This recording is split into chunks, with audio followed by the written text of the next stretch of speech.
પૃથકત્વ અને અન્યત્વ એવું જે બે કથન આવે છે એમાં શું તફાવત? પૃથકત્વ અને અન્યત્વ તેના વિશે આપણે ચિંતનમાં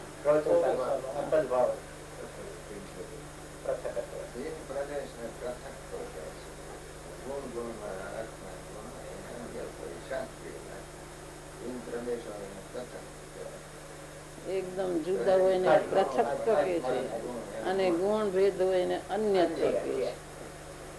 એકદમ જુદું હોય ને પૃથકત્વ કહેવાય અને એકદમ ભેદ છે માટે. અને અન્યત્વ એટલે કે એ અન્યત્વ ભેદ છે, વાસ્તવિક ભેદ નથી.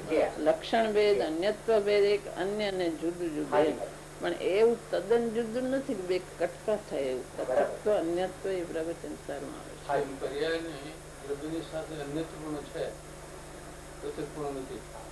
એવી રીતે પર્યાય ને દ્રવ્ય ને અન્યપણું છે, અન્યત્વ પણ પૃથકત્વ પણ નથી.